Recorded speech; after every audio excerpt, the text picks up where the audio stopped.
Hmm? Ah! You're listening to the Run for Your Lives podcast.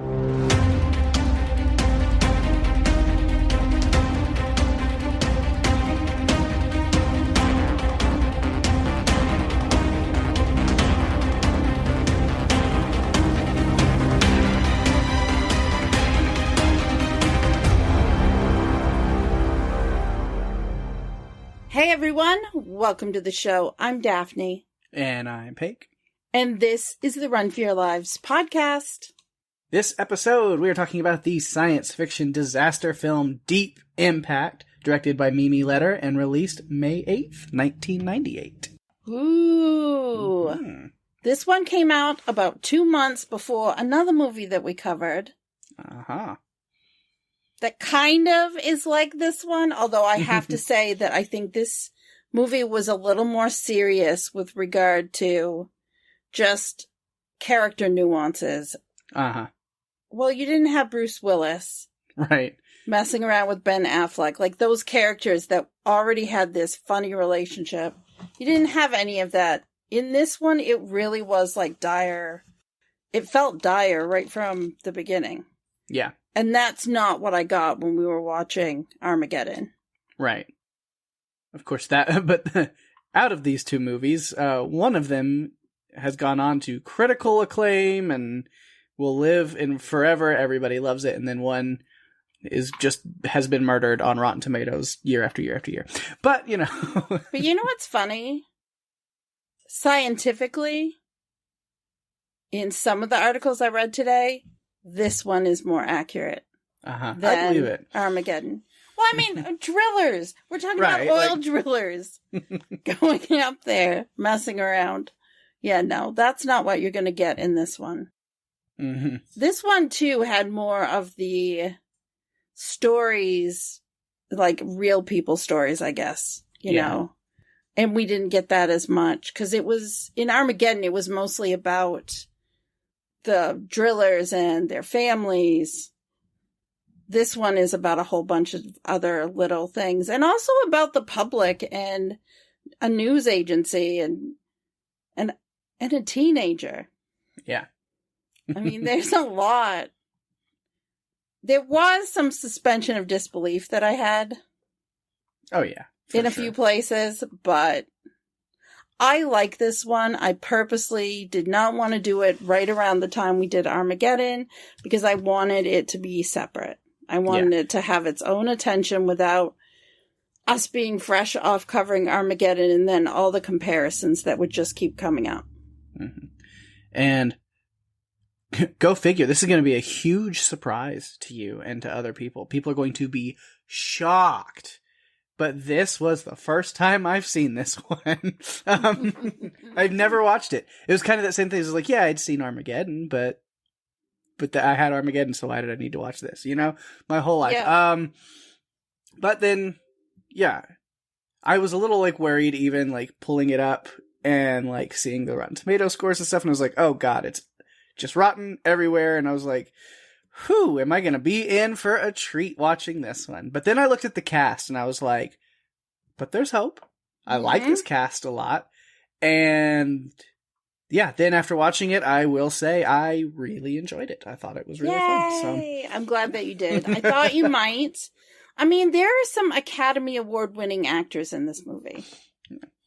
And there are others that were nominated. So they got some big names to be part of this. And then some others. There were a few, not necessarily big names, but there were two actors in particular, an actor and an actress, that I watch every week on this show that I'm watching on Stars. Oh, yeah. I've got that mentioned for sure. Yeah. Uh-huh. And the interesting thing is, and I don't have a lot of notes on this, but there are other things that, like usually two actors from this movie had been on a series together or in another movie together. Or even Morgan Freeman's been a president before in a movie. Yeah. I mean, there's just lots of those little things that pop up when you do research on this movie.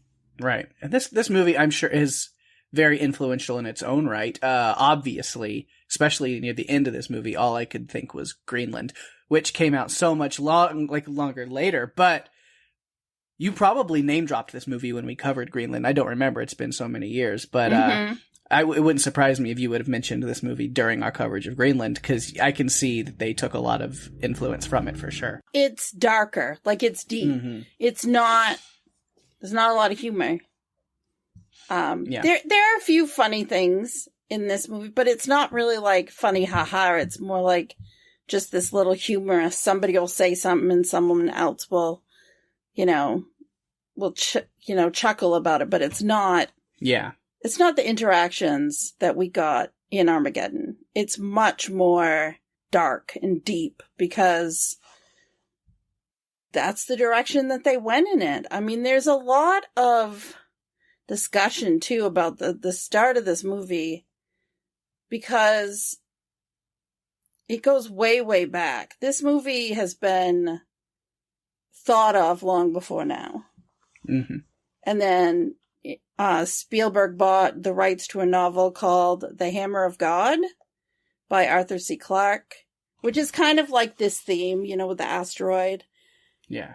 And then, things kept going, and the whole thing with Armageddon, and Spielberg had other commitments, and he couldn't really work on this, and so he decided to let Mimi let into it. So there was a lot, going on, except the funny thing is this. Mimi Letter did not know the other movie was being made. She did not know Armageddon was on the table. She had no idea while they were doing this. And so that was a bit of a surprise for her. So yeah, she couldn't believe that the press was pitting the movies against each other because they did come out, 2 months apart. She said it just didn't feel good to have that happen. And even though Armageddon came out later, there's just something about it that made it stand out more. It's just more... Everybody loves Bruce Willis. That was a time that everybody loved Bruce Willis. They still do. But I mean, that was just a really big draw. And Ben Affleck was really getting his career going. Owen Wilson, too. Liv Tyler had not become an elf yet, but she went on to do that right after. So it was a really big deal. And I think that probably led to some more excitement over that movie. But we are not going to compare the two. I do not want to go down a road. That's kind of the extent of it right there. That's the extent of it right there. Yeah, I don't want to go down a road of comparison. So we're really just going to be digging into this film. Yeah, because it's definitely its own thing with its own story and own feel. So we'll do that. It's what we do best, right? Mm-hmm. We always do our own thing. Well, before we get started, we'll go over a couple more production notes. I've kind of given a little bit already. It was filmed in Virginia, Washington, D.C., Maryland, New York City, and Los Angeles. Originally, Steven Spielberg was interested in directing, but decided that he was really too busy, so he was an executive producer instead. Budget for this one was about $80 million. I tried to think for a minute. I don't think you could make that film now for $80 million. Mm-hmm. Like, the cost has just exploded. Yeah. But it did gross $349 million at the box office. It's 2 hours and 1 minute, basically 121 minutes. Yep. Pake, bring on a synopsis. All right. This synopsis is definitely very unique and will set this movie apart from any other movie ever, for sure. No, I'm just kidding. A comet is discovered to be on a collision course with Earth. As doomsday nears, the human race prepares for the worst. Okay, that can describe... That could be so many movies, but yeah. Yeah. Greenland. Armageddon. A half a dozen other movies by Asylum. Mm-hmm. Yeah. It doesn't stand out. Yeah. I mean, if you're really going to give us a synopsis that breaks it apart, I could spend 20 minutes on it, but we don't have that kind of time. We're not going to do that. Who wants to mess around with a synopsis right now? I don't. No. We're just going to talk about We're just going to talk about the movie. And we're going to do it the way we always do with characters.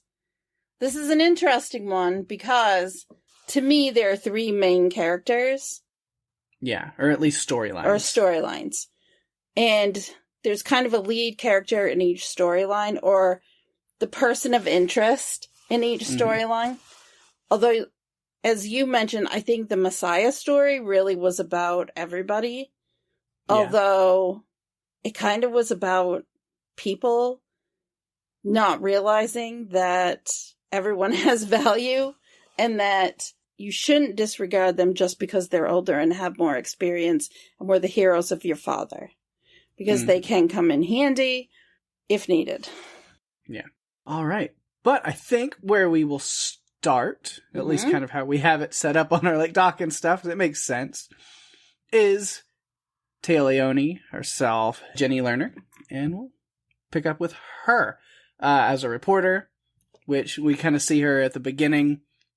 I was trying to figure out exactly kind of her situation, and, you know, she's got a really great job in, like, a high profile, you know, working for MSNBC and all these things, but she's more just, like, research and, you know, does some, you know, journalism and reporting, but, like, she doesn't get to be the one that goes on TV and reports that news. She's just kind of a lackey, and she's really wanting that TV anchor spot. She's wanting to move up. And, no, she might have just found the piece that could help. Even though it seems like just like, not really a fluff, it's almost like a hit piece. She kind of feels like it's like this, you know, oh, it's an affair scandal with this, senator or whatever. And it's just like, yeah, that's going to be fine, whatever. And then she thinks, oh my God, is this an affair scandal with the president? No, it still ends up being much bigger than that she stumbled upon. I really felt for her because you get a little bit of info from her interactions with Beth that Beth kind of is holding her back, I think. I mean, she even says so as much. Yeah. She's like, are you protecting me or holding me back? And she just doesn't really... She acknowledges both, I guess. She says yes. And I think that that's sad, and it's very indicative of how things work in some fields. There are hierarchies and benchmarks and things that you have to complete. It's like almost like you're going through a checklist of you've got to slog around for 10 years doing busy work and grunt work before you can be qualified to step up to the plate and move to a higher position. And that's upsetting because I think it still exists in some places. Yeah. You know, it's like a pecking order, and it's like rite of passage and dues that you have to pay. And it's funny because I don't think that the generation that is just coming into the workforce right now subscribes to that belief system. No. And we're kind of already seeing that. And I'm excited. Being a Gen Xer, I'm really excited to see the changes that are getting implemented in the workplace due to that. Yeah. Yeah, but it still happens. It made me think, just randomly, I finally started watching White Lotus. So yay, everybody that's been trying to get me. I'm still like halfway through season 1, but it makes me think of the character of Rachel Patton a little bit there. I'm not going to say anything about that. But yeah, she's kind of got that journalist thing going, and, you know, talks about I've put in this much time on this and this, and if I say no once, then how many rungs down the ladder am I going to fall? You know, like... Right. The expectation that if you don't do everything you're told to do, or if you try to push back because something's unfair, you're going to get penalized by getting kicked down a couple of rungs. So yeah, all the work that you do just goes down the drain. And I haven't started watching White Lotus because I'm still going through Parks and Rec. Just all the good TV to watch. Can never keep up. Ever, ever. But you can try. But yeah, back to this with Jenny. I did enjoy her mom. The little bit we got of her in this movie. Vanessa Redgrave is amazing. Whatever she does. She was just really fun. You know, she's very nonchalant when we first meet her, where Jenny's kind of having this lunch with her. And she's just talking about her ex-husband at this point. You know, Jenny's dad just being like, yeah, she's he's just, leaving to get married to some lady named Chlorine or whatever, and who cares? Good for her. Good for him. I think she'd had a few drinks at that point. Yeah. And Jenny didn't go to the wedding and is kind of trying to support her mother because she feels bad about the situation.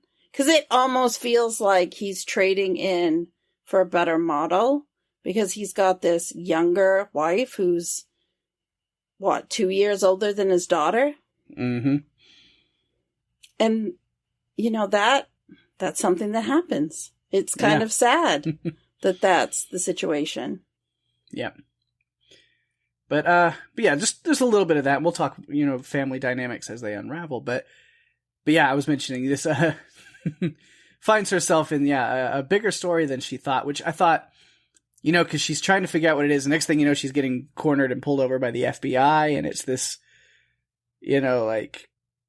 what's going on? Which I will admit, I figured it out very quickly. Honestly, when she's on the dock talking to Rittenhouse, and he was like, I want to be with my family at this time. I was like, oh, that's exactly what I figured. I was like, Ellie is code name for the comment. Like I knew, I figured it out very quickly. Quicker than she did, but she also was pretty quick to pick up on it once she's in a secret meeting with the president of the United States trying to keep her hush hush. I thought it was actually a really funny scene. Cause she thought it was one thing. He thought she knew more than she did. And it's kind of this, the things that they're saying are working with the thought processes that they separately had, that they didn't know that they were privy to certain information. Yeah. So I thought it was kind of funny because everything she says, the way she answers every question, the president's going, "Oh God, she does know more," and then she's completely clueless. Yeah. But then things that he says, she's like, "Wait a minute, we're not talking about a mistress. Something else is going on." I know, because when she's driving in her car just before this, she's trying to piece things together, and she's thinking, unless he's covering up for the president and he has she's going. Just talking through stuff like you do in the car when you're trying to figure shit out. Oh, yeah. Yeah, so Ellie is ELE, which, okay, yeah, you want to talk suspension of disbelief, that she's going to search ELE on Google or whatever it was at the time there, that she was using in this movie. And it's one article from University of Cambridge is going to pop up and that's it. Okay, sure. Still, though. One university ever is going to have anything to talk about ELEs as an extinction level event. Well, come on. Now and she's going to put that piece together this random university says what that is. So they're definitely using the same acronym. 100%. I know everything now. Yes, but let's look at the technology, okay? There were several instances of technology in this movie that made me very grateful for the platforms we have, that we get to be on Zoom recording this podcast. I mean, those search engines, oh my God. Man. Those were bad. And the phone, the Nokia, I think it was a Nokia phone that Professor Wolf from the observatory was trying to dial on when he was in the car and ends up dying. Yeah. Well, that phone, it just survived that explosion, though. It did? For sure. Well, because it's a Nokia and they can survive They can survive anything. It's true. It is true. I mean, those phones, they were pretty indestructible. And then, luckily the information about the comet also survived because somebody pulled it out the window with a fishing wire before the explosion. So that was good, too. I mean, why did he have to die in the first place? I don't know. What was that? Why did that have to happen? It was It didn't. Random. I had a note about that where I said, well, that was different and unexpected. The formula for these kind of movies states that he goes to the president who doesn't listen to him.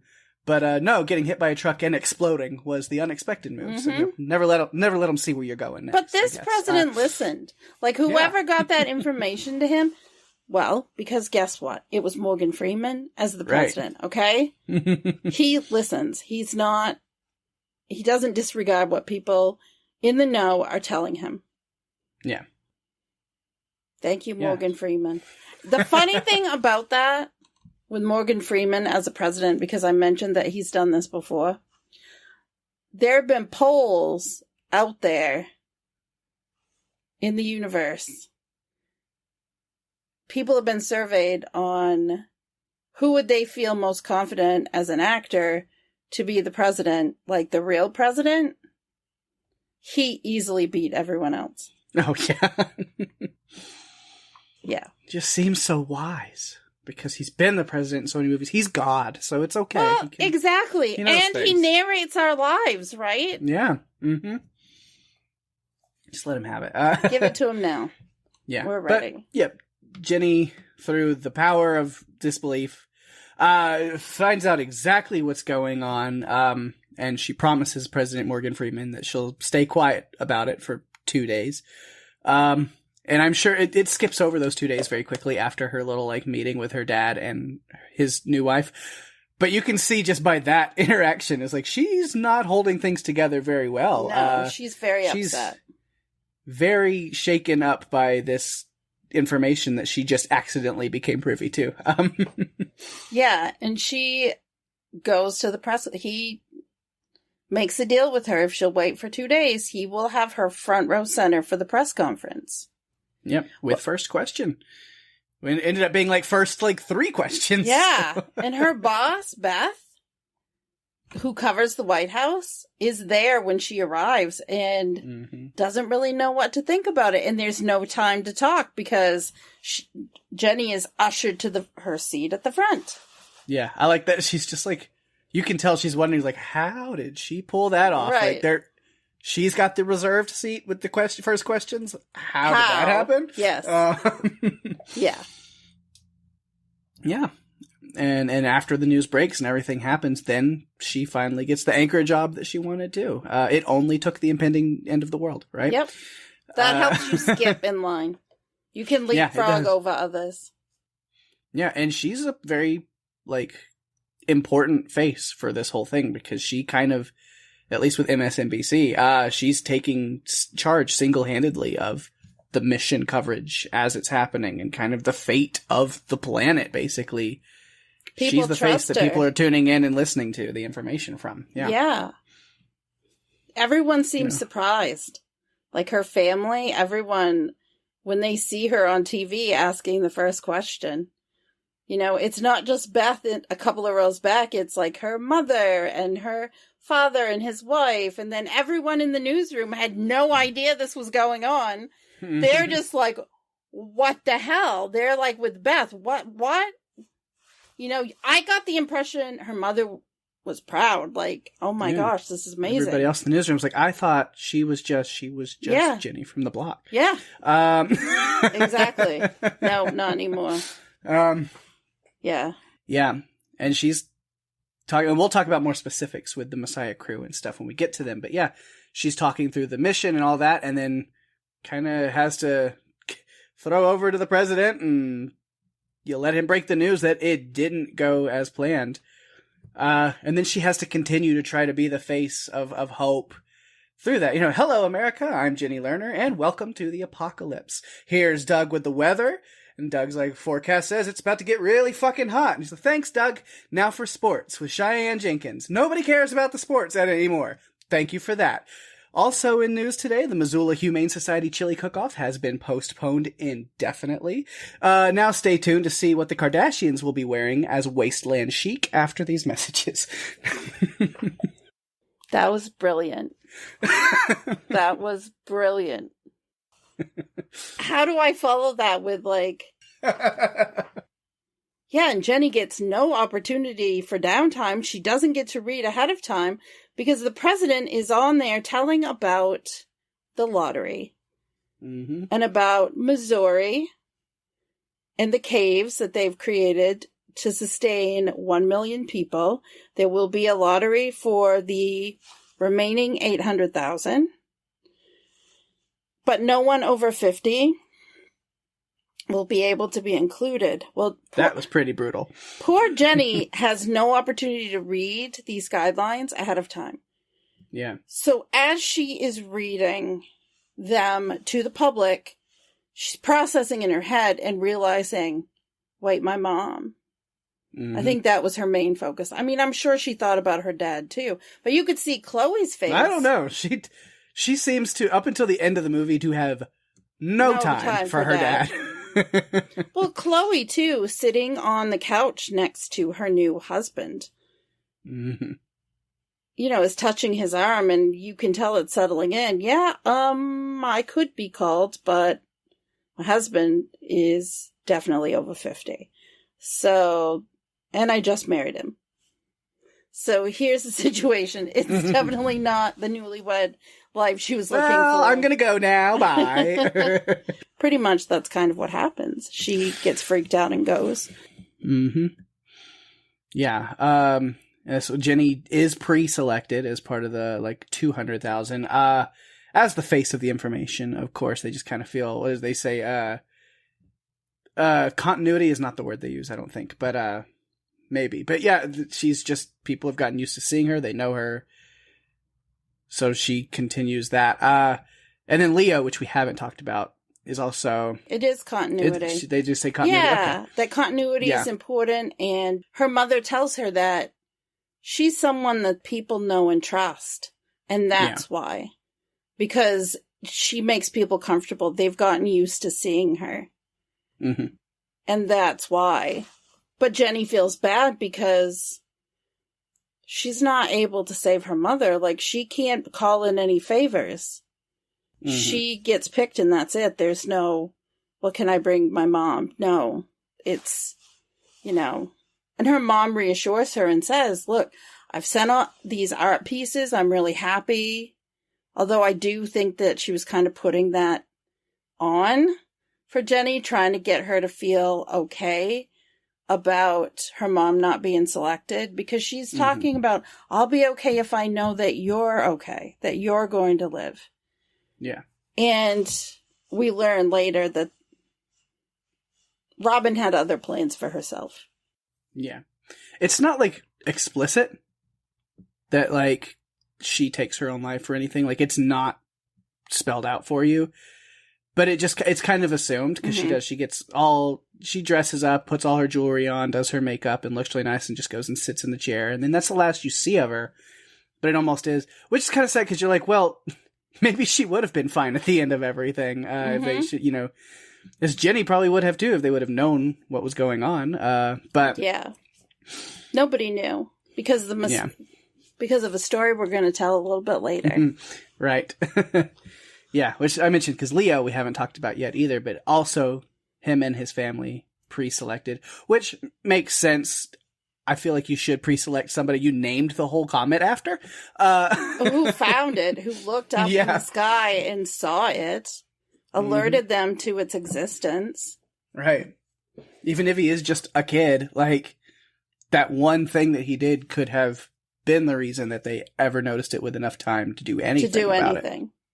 Definitely.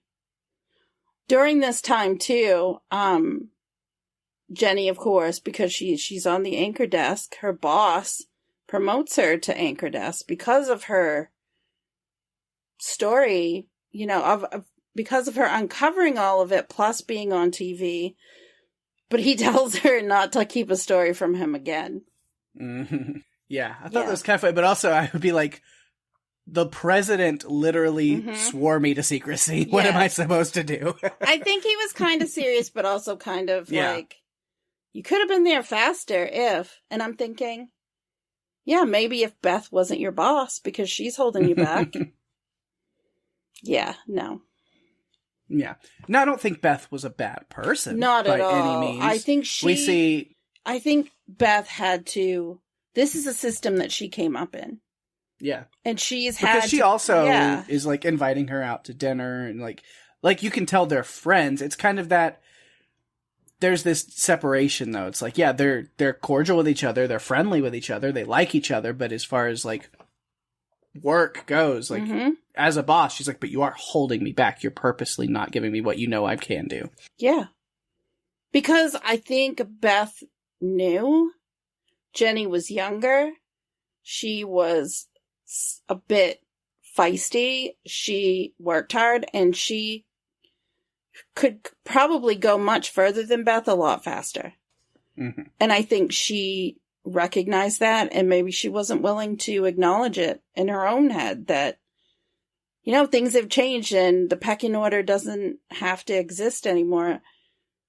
Again, it goes back to the fact that sometimes women are their own worst enemies, because instead of supporting each other, sometimes women are held back by other women because it's this fear or jealousy or, you know, something like that that keeps us from holding each other up instead. Right. Well, not to get too, like, you know, I don't know if political is really the word. Again, I hate when politics and human rights are misconstrued for each other, because they are not. They're separate things. Right. Absolutely. But some people will call it political, whatever. You know, it's like, we're not going to hear, I'm a man here, going to stomp all over the patriarchy. But no, I think what leads to a lot of those kind of, like, situations in that culture is because these, like, and again, I'm speaking as a man, so you can tell me to shut up at any time. But, like, I feel like, you know, just men running a lot of things have created this situation where, like, the women in those situations know it's like, there are only so many slots that we are being allowed to have, so now we have to fight each other for them. Mm-hmm. It's true. And I think things have changed since then, but I also think that there are still instances where this happens. There are still situations where this is going on. And it's sad. I've had conversations with some of my girlfriends about it, just that, you know, we need to lift each other up a lot more than we do. We need to support each other more. But it's difficult because it is like, well, we can only, in some cases, in some fields, you know, women aren't at the top of that field. It's hard to get there. It's still very difficult to get in the door, or it's still very difficult to climb to the top. And it just would be better if there was more of a culture of, we can do this together. We don't have to put each other down. We can all get what we want. So women, in your fields, you know, your places, you're supposed to be in the kitchen and teaching people and nurses, except the medical field and the educational fields and culinary fields are also dominated by men. But you know what? I digress. No. Just kidding, by the way. But there was this one scene where we're seeing Robin kind of getting ready, and it's all blended in with news reports from Jenny of rioting and just different things. And also another situation, which we'll talk about, that involves Leo and Sarah, that's also blended into this. And it's almost like beautifully tragic situation. But I don't want to talk too much about it because we'll mention it in a minute when we get to Leo. Yeah. But as far as Jenny, her story doesn't have much more to it. We did talk about her connection with Beth because, you know, we've seen throughout the whole movie Beth has a young daughter that she's constantly picking up from, like, the daycare there in the news office or carrying around with her at random times. They really wanted us to make sure she knew had a little girl. Yeah. I think it was pretty obvious. Yeah, but yeah, Jenny ends up giving up her spot in the Ark for Beth and her daughter, which, yeah, I kind of figured she would do exactly that. It's a very honorable choice. It's who she is. Yeah. Because the whole time she's just like, who am I? Like, why am I taking the spot for people who have children or people who have skills that are going to help people? I'm just a journalist. Like, what am I doing to benefit society in a crucial, dire time? You know, other than hope or whatever, but still, it's like, yeah, there are people who can actually keep humanity alive that need these spots. Even if Beth is also just a journalist, but she's keeping her daughter alive, and that's even just a more important task than what Jenny feels she has. So she gives that to her. Well, Jenny felt like she had a reason too, because after she finds out that her mom has died, she has to go down to the medical examiner's office and get her effects, basically. And it's a very difficult thing for her to do because you don't, with her mother was meant so much to her. And she's going through all of these things, knowing all this information and all of the stress. This was another blow for her because her mother was a support system and she didn't have her. But there's this pivotal scene where she's sitting outside in the rain. And I'm not talking about sprinkles. I'm talking about a torrential downpour. And her father drives up to talk to her. And she basically, he says he wants to talk to her. He tells her that Chloe's left town. And Jenny's like not having any of it. And he's just showing how upset he is. And she's just looking at him and saying, how does it feel? I feel like I'm an orphan. And she walks off and gets a taxi and goes. Mm-hmm. Yeah, I mean, she's felt they have no relationship. They haven't for years. I mean, we find that about early on when she just doesn't go to his new wedding. Like, she just doesn't care. It's like, he has clearly chosen a life that's separate than ours. And you can go do you and we're going to do us. Yes. But it's really him here at the end being persistent and showing up at her office and at work even after that and being like, maybe you don't want to speak to me, but like, there are good memories. Mm-hmm. I'm still here if you need me. Showing her the pictures when she was little and just holding on to that to where, yeah, that's kind of her last thing that she does. Her last decision is to just go and find and reconcile with her dad at the end. If this is the end, she does have somebody if she's willing to open up because he has chosen to. And so it's a sweet moment. Of course, there's about to be a ginormous like wave from the ocean destroying things in its path, and they are standing on the beach. So am I going to have to say it? That's a very bad idea. It definitely is. I had to sneak one of those in there. Of course you did, because it's Téa Leoni. I know. I have to see if she's done any more movies that fit within our genre so we can do it, because I feel like it has to continue. Mm-hmm. Yeah, they actually... Anything she's in, we got to slip in a very bad idea. So that was supposed to be Virginia Beach, but they didn't film it at Virginia Beach. They filmed it at Amagansett in the Hamptons. You would not know. Well, that's also the whole Ark thing whenever they pull up to the Ark and it's like, this is in Missouri. And I was no, it isn't. I've driven through Missouri several times. That's not Missouri. No, they actually, you know what? That's as far from Missouri almost as you can get because it was filmed in Malibu. Mm-hmm. They used these 2 tunnels on Cannon Dune Road and they had 1,000 extras that were brought in for that. Because you got, again, I feel like I'm going ahead too much, but there's all these animals, and it's the perfect situation that you would expect at the end of days, where people are just trying to get into the place where the people are going, the ones that were picked to go. And then there are people outside that are just wanting to climb over fences or give you their babies or all sorts of things. Yeah, it's seeing that is because people are going to do what they feel they should do if it's literally life or death. But it is really kind of sad to see just throngs of people all gathered outside this Ark entrance, like they're going to be able to somehow talk their way into being admitted. Yeah.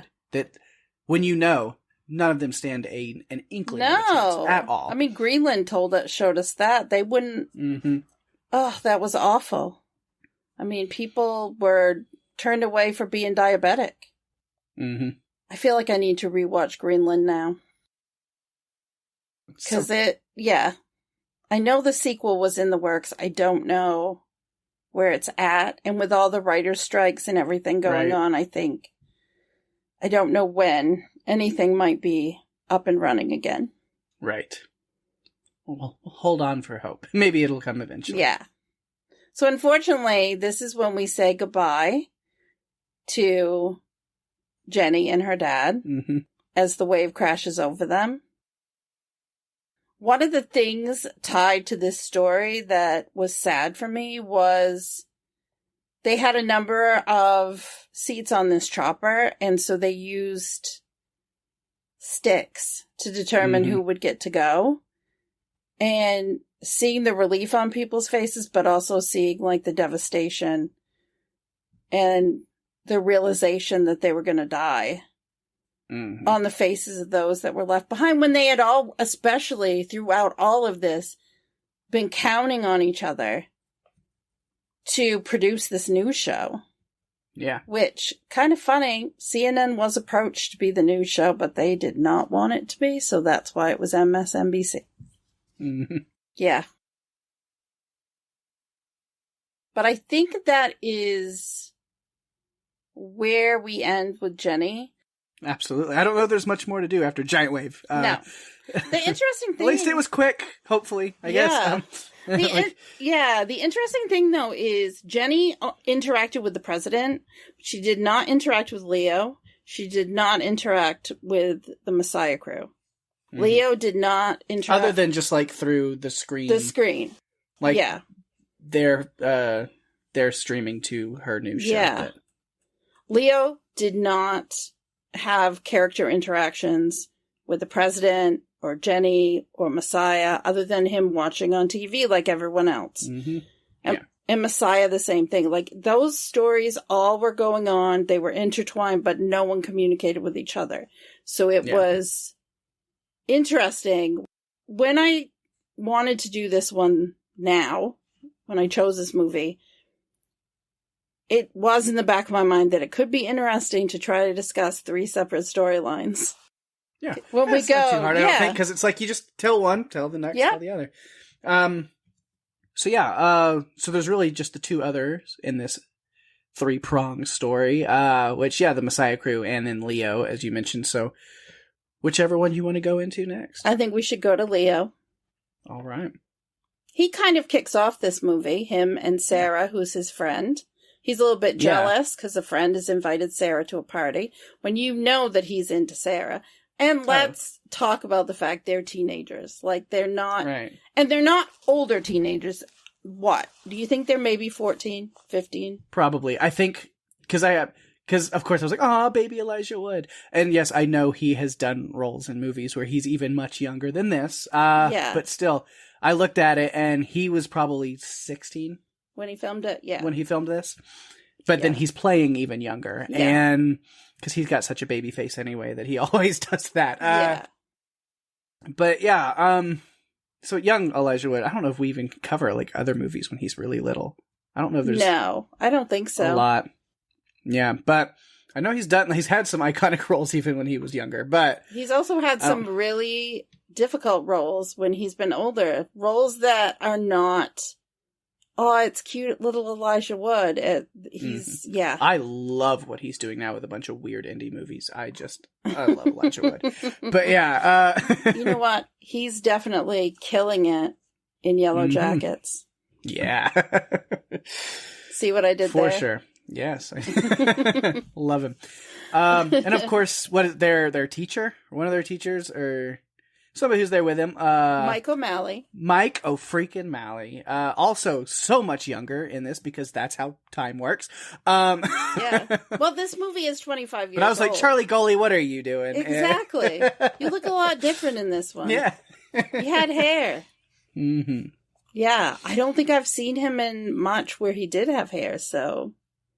Right. But yeah, this movie... I think my first time seeing Mike O'Malley that I can think of is probably Glee, way back in the day. Absolutely. But I know he's done a bunch of other stuff even before then, obviously, but now, because, he's in heels on Stars. Oh, he's more than just in heels. He's like a driving force behind it. Oh, he's like, he's one of the main producers and... Directors and creators and, Yeah. But yeah. So, of course, it's excited to see him. I love him in that. So I immediately paused and went, oh, Mike O'Malley! Yes. I think when you see him at first, you're kind of like, I know who that is, but I can't think. And it's because I immediately knew. He looks different. Mm-hmm. He just looks different.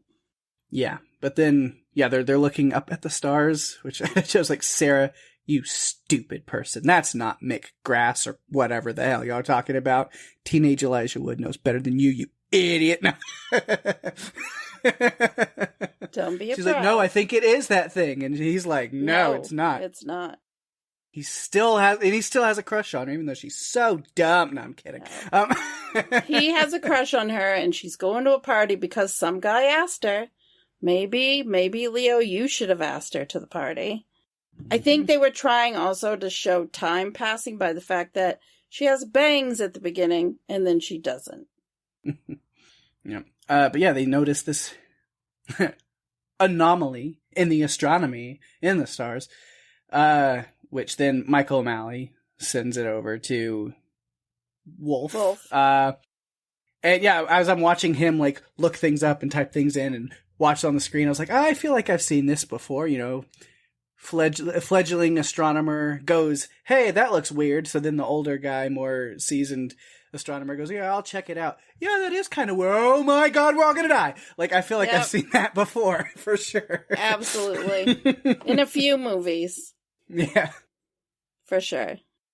And then, yeah, the unexpected part is then he's driving and then boom, his car blows up. And that's all we get from that.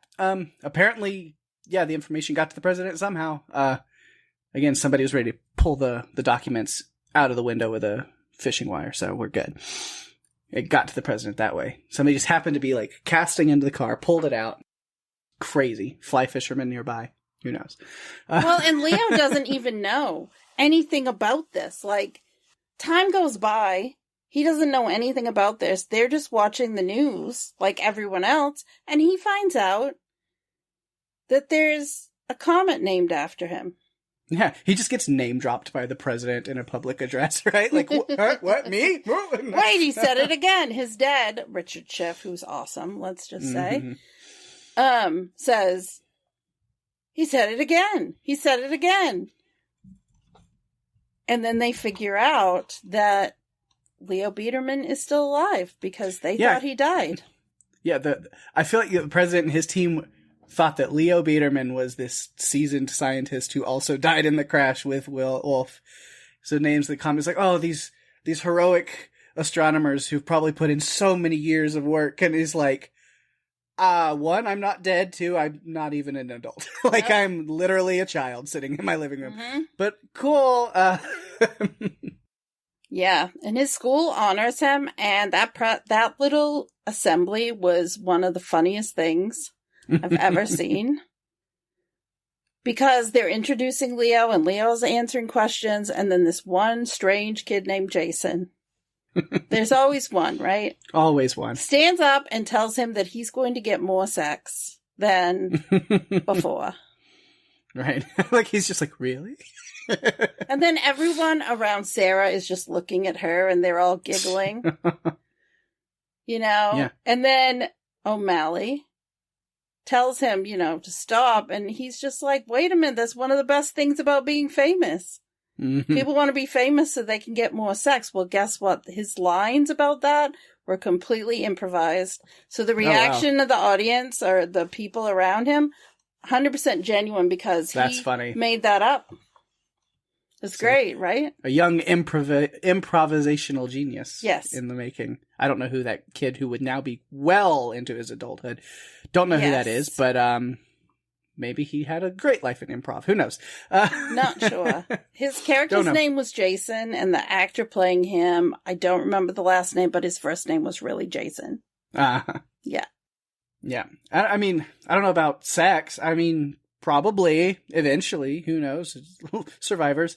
But he goes a little in a different route, but similar route, as far as this pre-selection stuff that we talked about. I was like, well, okay, Leo, that's quite a play. You use the end of the world as the ploy to marry the girl next door that you've had a crush on. I'll respect the hustle. It's like, if you want, come with me if you want to live, right? Well, kind of. I mean, he takes it upon himself to figure all this out. Mm-hmm. And he comes up with this scheme, and she isn't at school, so he goes to find her. And she's up on the hill. My dad didn't think I needed to go today. Doesn't matter anymore. Right.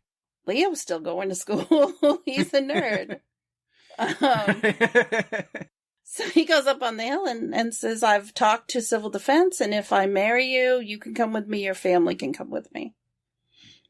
And unfortunately, well, they do have the wedding, which is interwoven in with this whole Robin is preparing for her death. Yeah. And you get the vows, you can hear the vows, but then Jenny's also doing news things, and it's all just this interwoven piece. And then suddenly it's time to go. They have to go. They have to get over there. And they go to get on the bus, and Leo's got the marriage license. Everything is approved. And unfortunately, Sarah's family, they're not on the list. Yeah, it only worked for Sarah, which maybe he would have noticed that. I did have some questions, though, even before that, though. I was like, okay, so if Sarah and her parents and her younger sibling, the baby, I don't know if they said sister or brother, I don't know. I don't think they ever did. I don't think they did, but yeah, it's like if they're selected by marriage, it's like, did the government plan extra rations and boarding for situations like this, or are they now replacing other people? Like, I had to wonder. I was like, yeah, I don't know how that works. Because they weren't selected at first, but now that they're married, now she is. Like, did she take somebody else's spot, or is there extra spots because of that reason? Who knows? Well, little things that don't even matter, but like have me sitting here going like, Well, you have to think about it. And maybe they had contingency plan for that. I'm not sure. But Sarah refuses to go without her parents, despite them saying, no, you need to go. Like, they wanted her to go. Yeah, she chooses to stay with her family instead of going with her child husband. Yeah, she's a child too, so that statement's right. Less weird. I don't know, it's so strange. Mm-hmm. I mean, it makes sense, but it doesn't. And you just have to wonder if this were really the situation, and you were really your daughter would have a chance to survive. Would you allow her to stay behind? Or would you force her to go? Not just say, okay, yeah, sure, you can stay. I don't know. I think I would push. I think I would force. I think they try a little bit, but then the military is very much like, shit or get off the pot, right? You know, it's like, get on the bus or off the bus. I don't care, but we're taking off now. So, you know. They were very stern. Mm-hmm. Even, Leo gets on the bus and they go and they get to where they're going, and the guy gets on the bus, and once they arrive and says, you're in Orange 254, memorize that number because that's where you're gonna be, and I'll take you to the orientation gallery. And it just sounded so very much in Law and Order, and this is how it is. And yeah, they show up to these Ark caves, and it's like, okay, Ark, like not just the people, but I was like, you see all the animals, like the elephants, and then these like trucks with animals like coming in. It's like, there's literally like 2 of each animal. It's and I was like Noah's Ark. I was like, that's not literally what they're doing, is it? Just 2? That's not going to actually work in reality, people. No, it's not, because that's not a thing that actually can happen. You need multiple. Okay. Oh my gosh.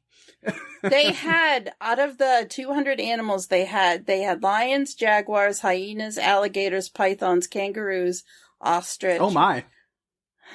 Buffalo, camels, elephants, zebras, cattle, chicken, birds, and more.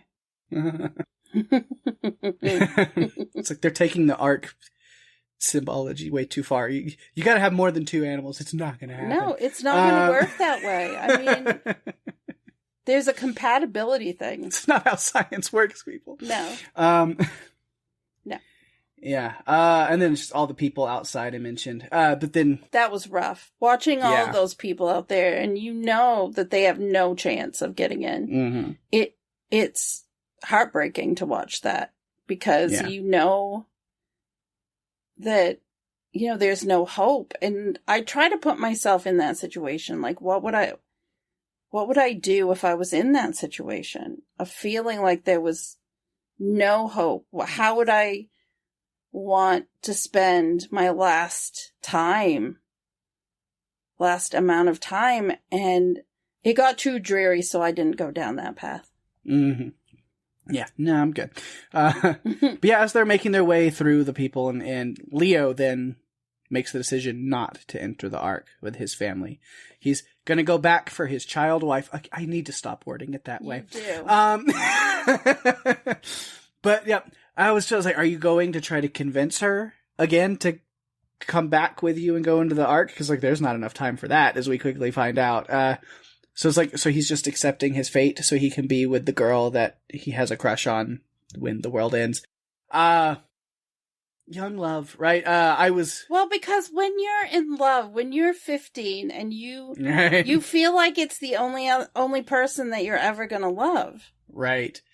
Which, like, for him, it's like, sure, I get whatever, young love. But I was very surprised that his dad was so quickly like, yes, son, just go do that. Like, he's literally a child. He's a boy. And I don't know if as a parent, I'm not a parent, but if I was, like, I don't think I'd let him go for any reason, just that easily, especially. Like, that I was kind of like, okay, you're letting him go. You're not making him stay. That doesn't seem realistic, like, at all. But then what the father did, I think he knew that his son was just not going to listen anyway.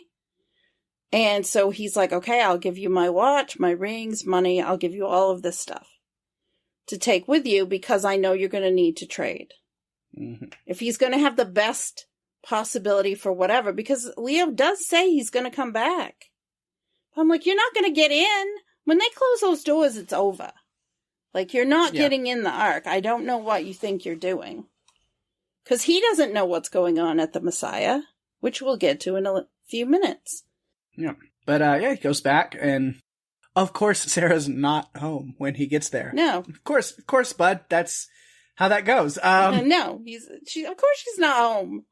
Yeah, so then Leo takes her dad's dirt bike and takes off to find her, and then manages to find her on this traffic jammed evacuation route. Suspension of disbelief, Peg. Right. I mean, I guess it's the only way out of town. It's just circumstance, like, best chance, I guess. But then we end up with her parents sending her and the baby with Leo on the bike to get to a safer place. And even then, she doesn't want to go. Mm-hmm.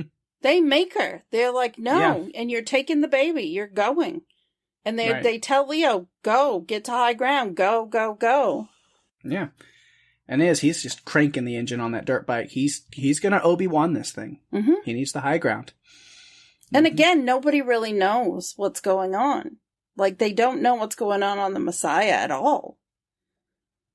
They think that, life's going to end. They don't even know there's a shot.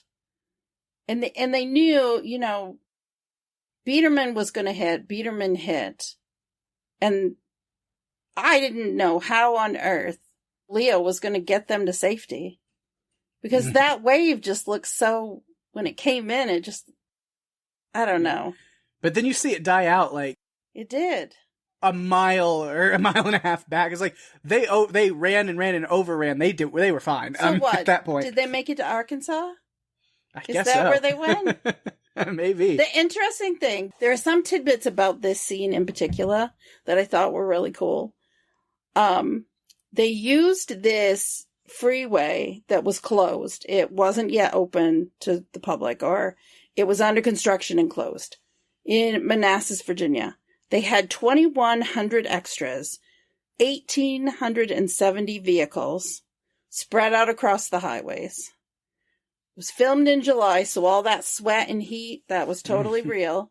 But hidden amongst those cars and trucks were little food and water and porta potties and stuff is all included within there for the extras who were out there filming.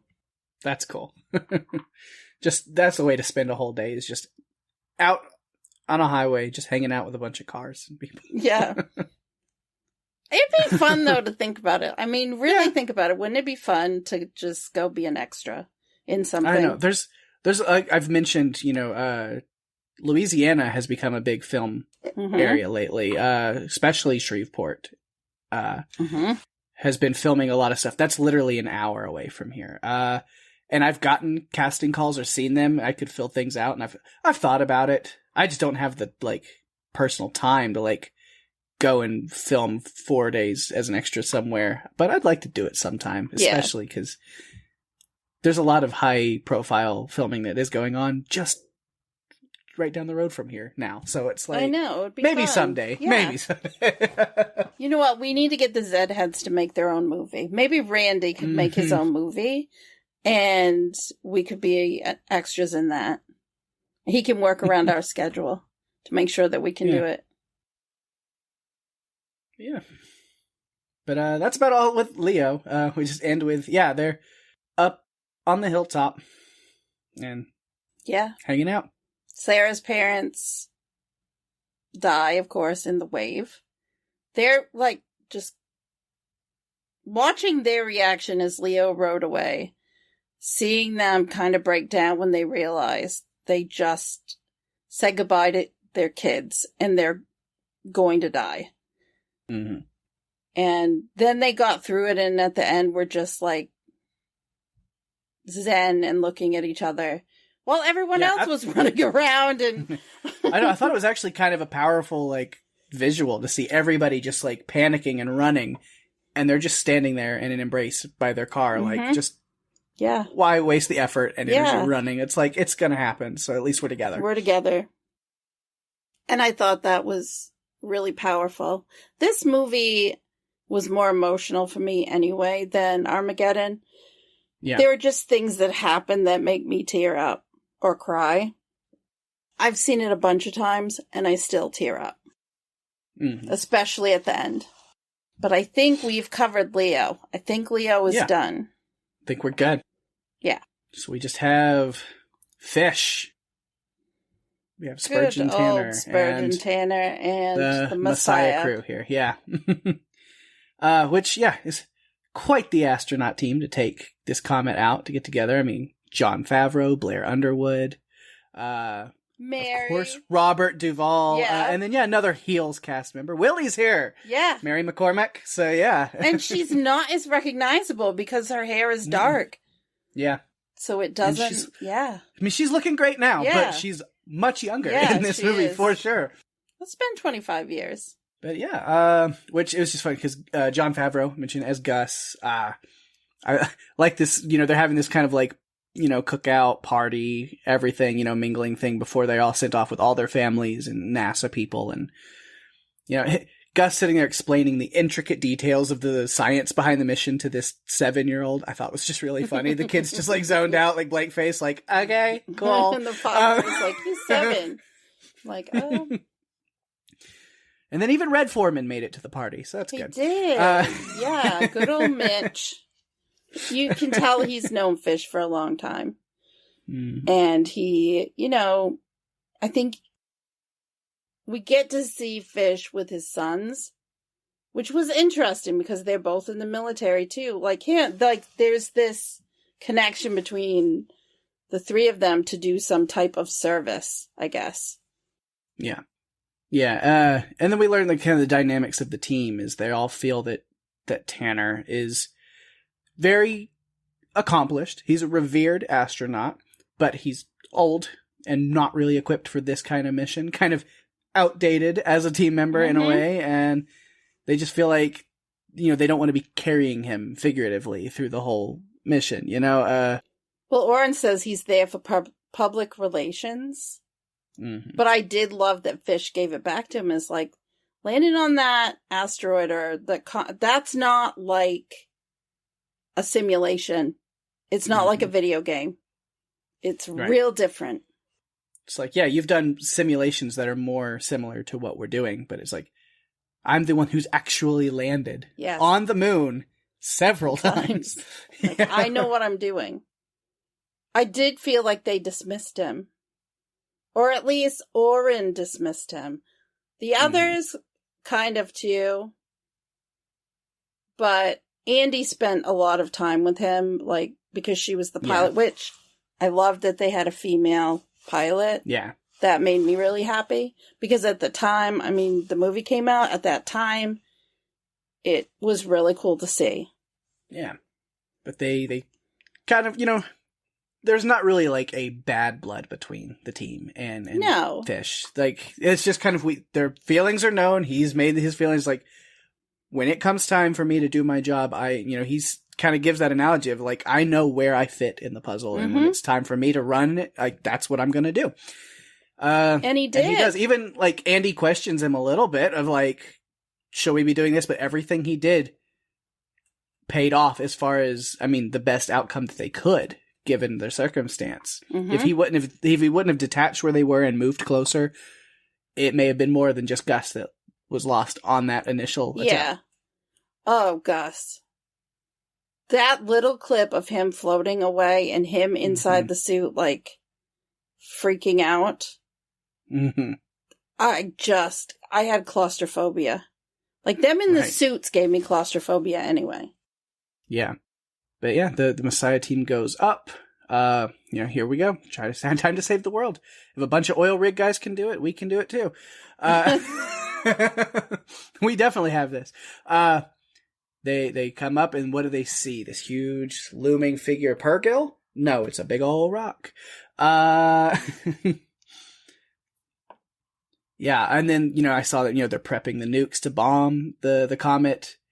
And, like, the plan is about to happen. Like, they're set up. And I was like, there's still over an hour left in this movie, so I'm gonna guess this isn't gonna go very easily. No, it never does, Pake. You know this. It never does. And, like, they hadn't even...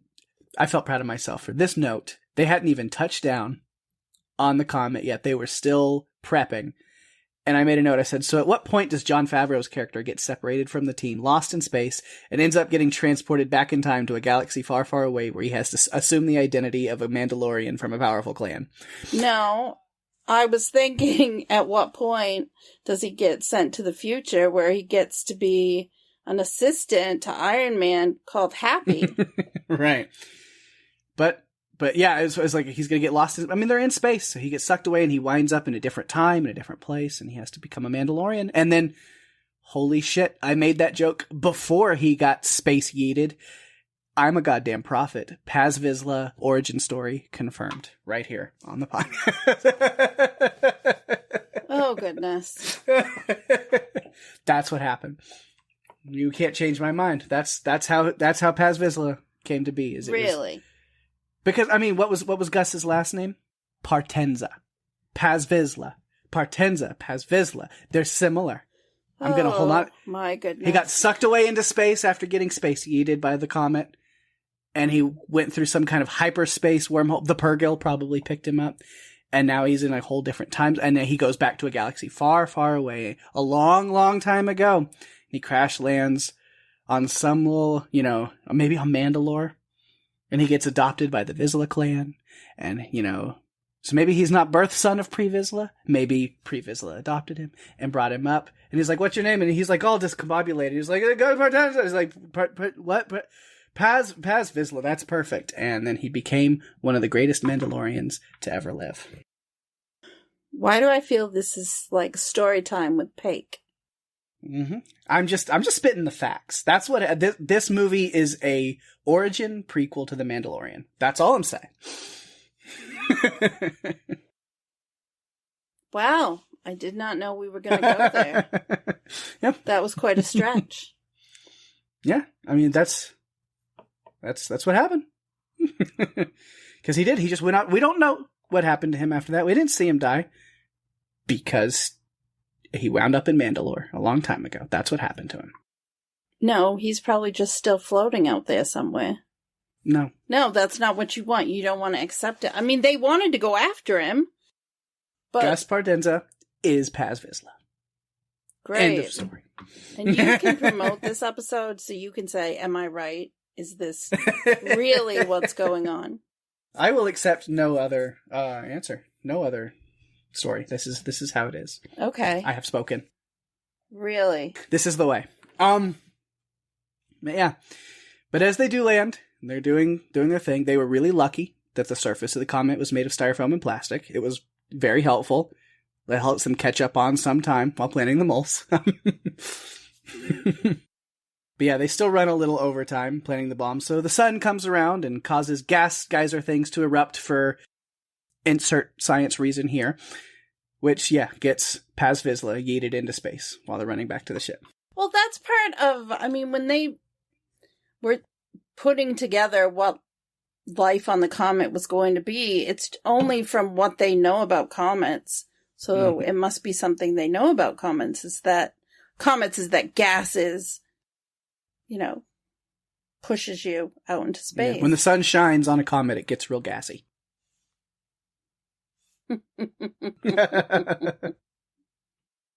Oh, the sun is like Taco Bell to a comet. Okay. Is what we've learned. That's the science that we're teaching the kids nowadays. Okay. That's good. Mm-hmm. Is the moon made of green cheese? No, but this comet was. No, it was made of styrofoam and plastic. Yeah. Losing Gus was not the only thing that happened. Oren could not get his visor down, or he didn't put his visor down, and It's quite a sunburn. Yep. On his eyes. So you can't see. The rest of them all get to the ship. Only because Fish moved it closer. Mm-hmm. Yep, he knew what he was doing. And then the bombs were successful. Well, in the sense that they blew up and broke the comet apart. Mm-hmm. Just into, like, 2 big pieces that are still careening towards Earth on the exact same trajectory, so nothing actually changed. Yeah. It broke them into 2 pieces. The little one was called Biederman, and the big one was Wolf. So they actually got to split it and not call it Wolf Biederman anymore. It's Wolf and Biederman. Yeah. And Fish has to take over control of everything because none of the rest of them have ever even been really... I mean, he's the one with the most experience, so he has to take over the situation. And Oren can't fly anything, so he's just spending his time trying to figure out, what to do. Mm-hmm. They can't even get in touch with the people on the ground. Yeah, they have no idea what's going on Earth. Because back on Earth, there's this last-ditch effort to launch missiles at the comet, but that's only when it's about to hit Earth, like its very last moment. And then they have the plan for worst-case scenario, which we talked about, this lottery. Just, 800,000 people. It's not a lot. Chances are not very good at all. But there's no communication whatsoever. So while all that's going on Earth, they've lost communication with the Messiah. They don't know if they're alive or dead or what's going on. And all of them, except for the future past Mr. Vizsla, all survived. That we know of. But the communications are up. So they just decide, we're coming home. See what we get there to. But as they're, kind of running in front of the comet on the way home, that's where they come up with a plan. Yeah, Fish comes up with something that can work to give them a chance. Because at that point, he's just trying to figure out, what can we do? Is there any way we can stop this? Because they would have nothing to go home to anyway. Right. If it hit, they're not going to, miraculously teleport themselves inside the bunker. Right. So it's just... And I did wonder, one thing I did wonder about was this. If the asteroid or the comet, if it's coming towards Earth, you're an astronaut, you're in space, wouldn't your loved ones be part of what's going into the bunker?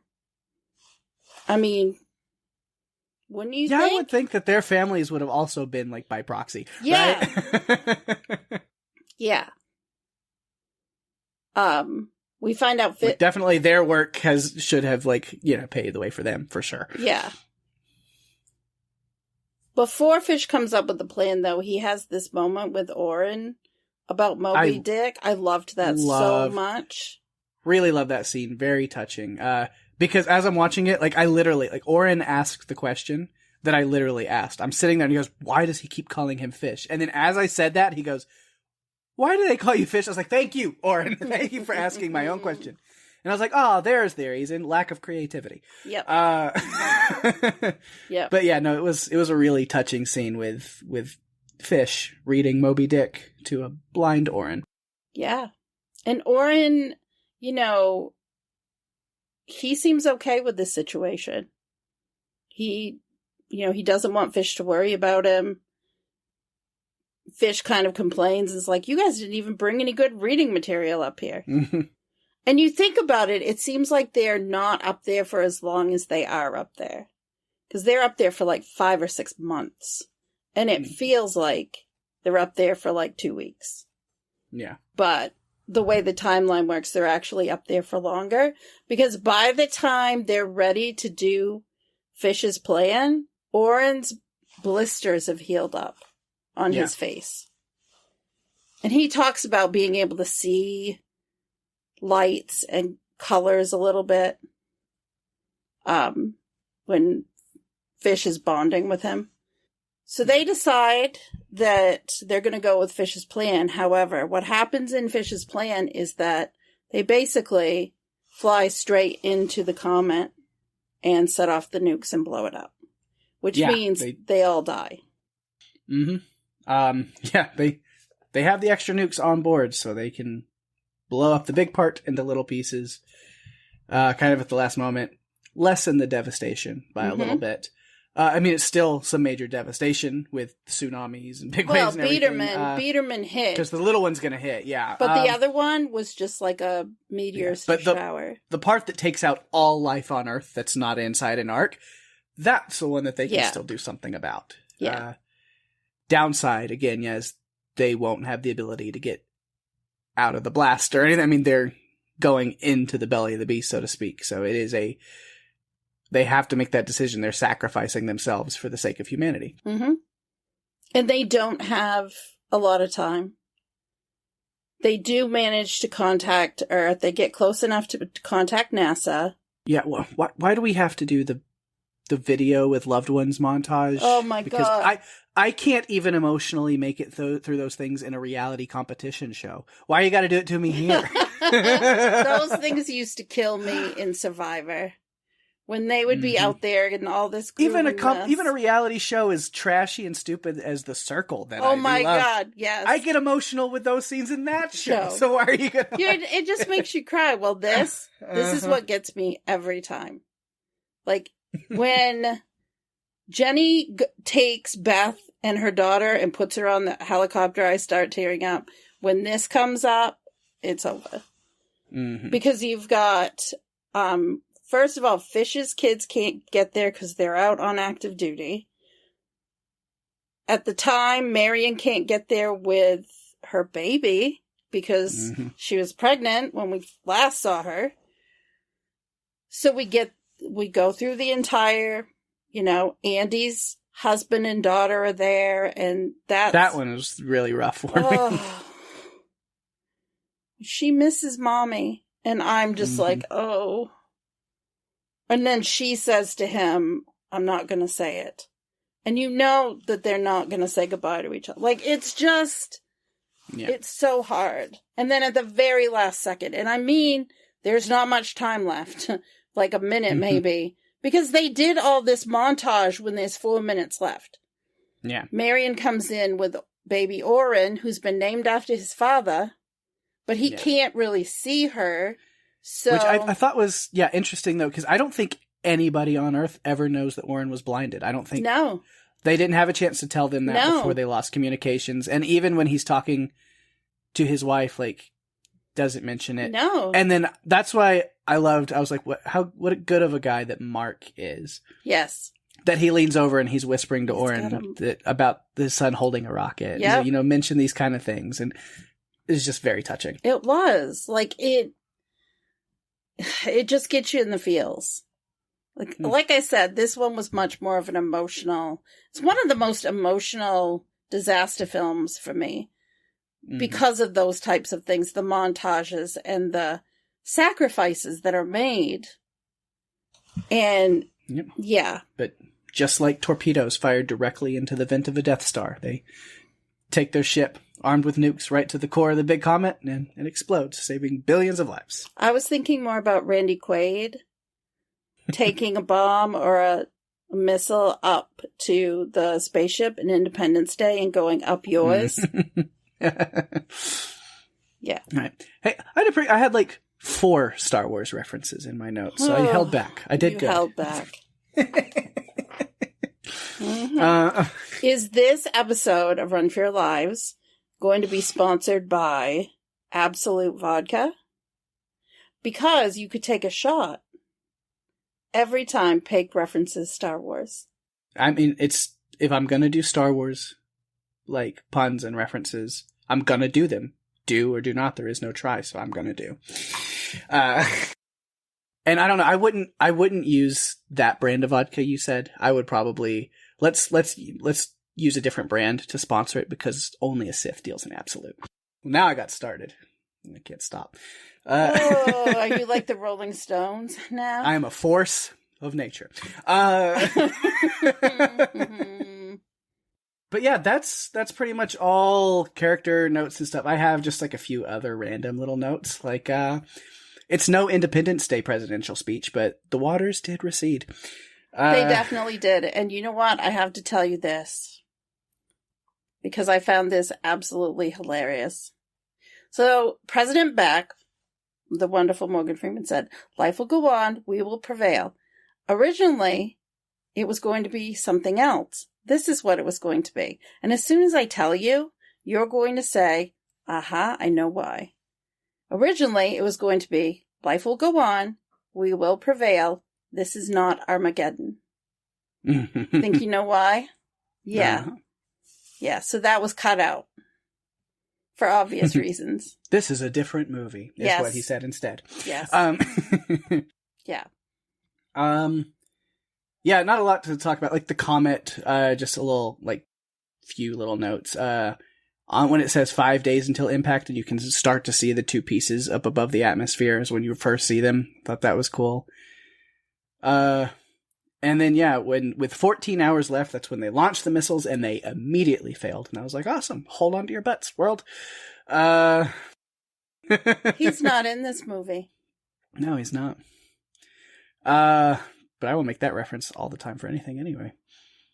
And then, yeah, the small piece did hit. And, yeah, still devastating on a ginormous scale. Always the Statue of Liberty. Always. Always. And this was especially kind of haunting, considering the other 2 buildings that we saw that are no longer there. Yeah. That was rough. Timing-wise on that, yeah. Yeah. I didn't think about that, really, but yeah, that makes sense. Yeah. And then, yeah, after all the serious notes and thoughts, especially the Star Wars stuff, that was very serious. I will end my notes by saying, finally, a movie that can share a name with its porn parody. All right. Really? Sure, Peg. Sure. Well, I have a few other notes that aren't quite like those. So Dietrich Lohmann was the director of photography. He was very, very sick during the production of this movie. Cast and crew found out he was dying, so they did a special dedication to him in the closing credits, because he passed away not long after the film was finished. This was one of the last ones that he did. It was his last film. So Sarah and Leo originally had more scenes in the movie, but something about the sneak preview being poorly received, they took a bunch of things out. I'm not sure exactly what they took out, but they took that out. So in the scene where Jenny is meeting the president, they filmed that in the kitchen of the Ambassador Hotel in LA, and that's the same place that Senator Robert F. Kennedy was assassinated. So you would think he wouldn't want to go to that location. It's not a great spot. Exactly. So they filmed the city scenes, the president's speech at night that was in like a Times Square. It was actually filmed on Fifth Avenue at Washington Square, New York City. It was used for that speech, but it was also used for all the chaos when the wave was coming in.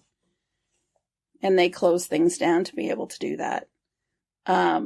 Space, they actually used Edwards Air Force Base for the ground sequence, which was great. And then the space scenes, of course, were filmed on sound stages, including Warner Hollywood Studios and Stage 15 at Paramount. One of their biggest challenges that they had was creating an environment with little to no gravity, like making it believable, especially when it's an action sequence, because the actors were in the heavy suits. And Jon Favreau said it was so uncomfortable for the cast to film in those suits that during breaks they had to be hung on a rack, meaning the actors hung on a rack in their suits and brought outside to get air. Can you imagine that? It led to some awkward moments when the tour buses would go by.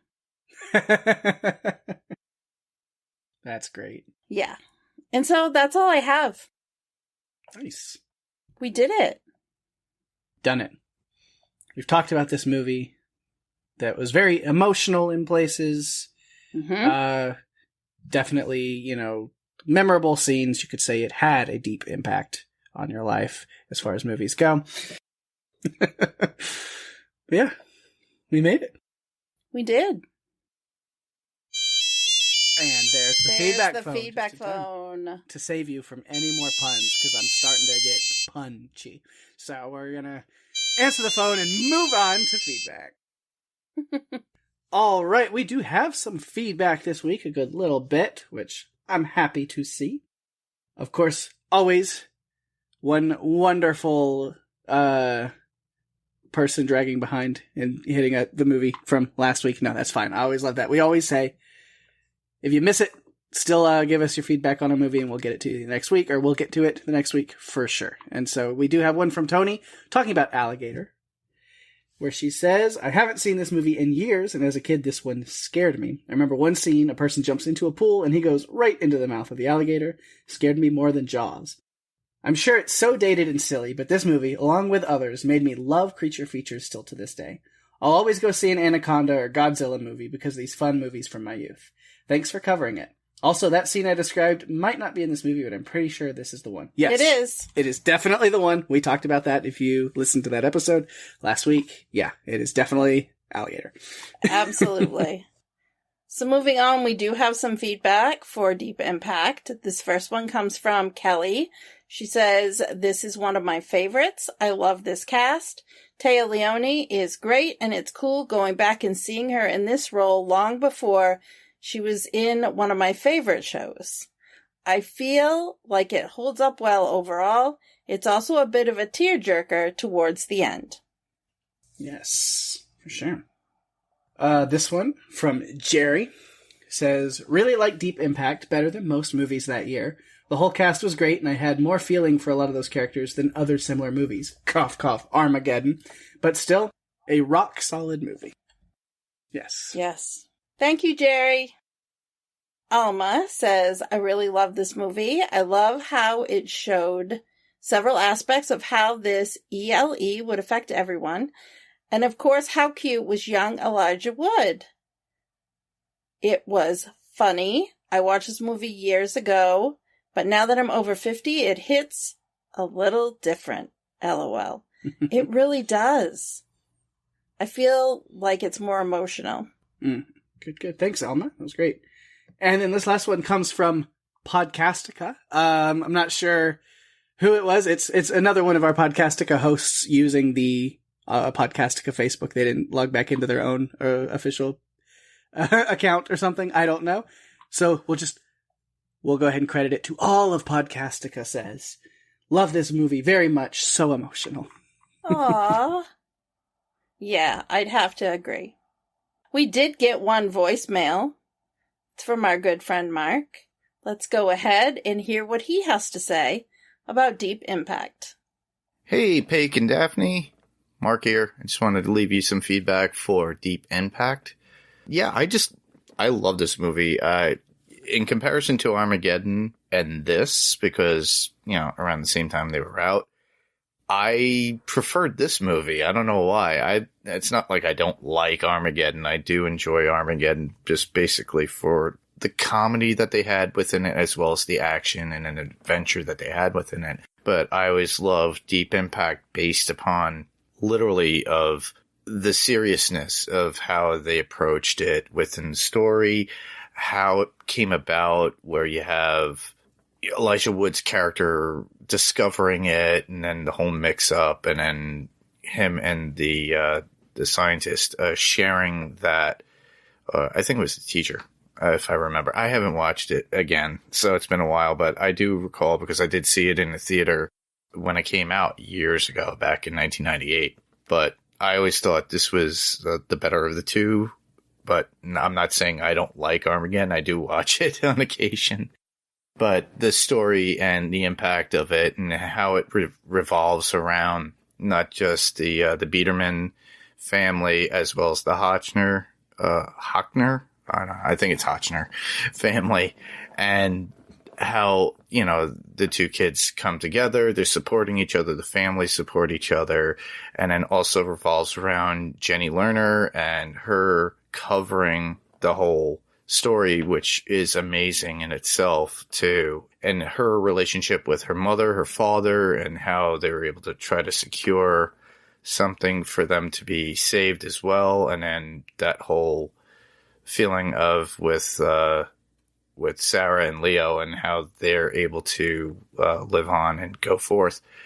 And it's such a tragic story, and it's such an interesting story altogether for the movie, and that's really what captivates me. It's a lot of the stories of the characters, each individual or groups, and I think it was very well written, done very well, and it wasn't over the top. You know, the only over the top thing is them flying their spaceship onto the comet just to do explosives. But, you know, we had some great actors in this. You know, you have Mary McCormick. Morgan Freeman plays the best president in the world, in my opinion, in this movie. I just love his performance in it as well. You got James Cromwell as Alan Rittenhouse, Ron Eldard, who always usually plays some sort of weird chump, and of course we got Dougray Scott. And you know, with me, he was always on my radar way back when, especially when he was originally cast as Wolverine in the X-Men for 2000. But of course, he lost that to Hugh Jackman. But we got Maximilian Schell, we got Jon Favreau. I thought Lily Sobieski was amazing. Téa Leoni was actually really good with her heartfelt character and everything. And Vanessa Redgrave and Laura Innes. It's an all-star cast, and you can't go wrong with that. And I love, and I'm sure Daphne will love it, how they talk about, you know, how it's a world ender, and they equate it to the dinosaurs and everything. I'm sure you guys are going to top on that. But I still think that it's an amazing movie. I think it's timeless. I don't think it's dated in any way. So, well, with that, I look forward to what you guys think of the movie, what your thoughts and your deep dives. So, I can't wait to listen. Talk to you guys later. Thanks, Mark. We appreciate you taking the time to send us a voicemail. We appreciate all of the folks who sent in feedback on Deep Impact, as well as Tony's feedback on Alligator. If you would like to submit feedback, you can find us on Facebook and Instagram at Run for Your Lives Podcast. You can find us on Twitter, X, whatever you call it, at RFYL Podcast. Email us at runforyourlivespodcast@gmail.com. And if you're enjoying the show, tell your friends. We are available on Spotify, Apple Podcasts, Stitcher, pretty much all other podcast players, including YouTube. Go to runforyourlivespodcast.com for all the links you'll ever need. And give us a review on Apple Podcasts, as that is the best way to share the love, get us out there even more. We really appreciate it. Yes, we do. Absolutely. Really, really do appreciate it. And of course, speaking of sharing the love, got to give some shout outs to things going on in the podcast universe around us. Again, I keep saying it. We'll be saying it for like this whole next month. Yep, my other podcast, Strange Indeed, still on hiatus. We will be back in October with Fall of the House of Usher, the next Mike Flanagan series. Super excited to get into that. It's going to be great. So stick around. Me and Rima will be there for that. Also, maybe some more Strange Indeed stuff coming up before then. Not sure. Still waiting on some other things. So I'm not going to say anything directly right now. But I don't know. Just stay tuned. There might be a little surprise something coming here or there. Never know. But definitely follow the House of Usher in October. Cannot wait. But lots of other great Podcastica stuff going on, of course. On the Star Wars TV cast, we have Ahsoka, which has been so great. I am loving it so far. As a big Star Wars nerd, I am obsessed with it right now. I think it's so great. They're doing a really great job. Jonathan, James, and Kristen covering that on Podcastica, Star Wars TV cast. Episode 4 this week, of course. That's the latest one. So make sure to go check that out. Then over on the Cast of Us, Daryl Dixon. The show, the spinoff, the Walking Dead spinoff, all about Daryl, starts this weekend. As you're listening to this, you got just like 2 days. It could drop Sunday night, and then they will be covering that first episode. Probably record on like Monday and have it out on like Tuesday or Wednesday. So definitely stay tuned for that. If you're a Walking Dead fan, check out Cast of Us for coverage of Daryl Dixon. And then Yellow Jackets still, off after season 2.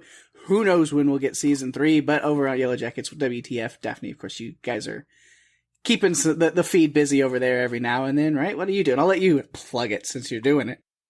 So Penny, myself, and Wendy got together to talk about some of our favorite music moments of seasons 1 and 2, and we had a really fun discussion.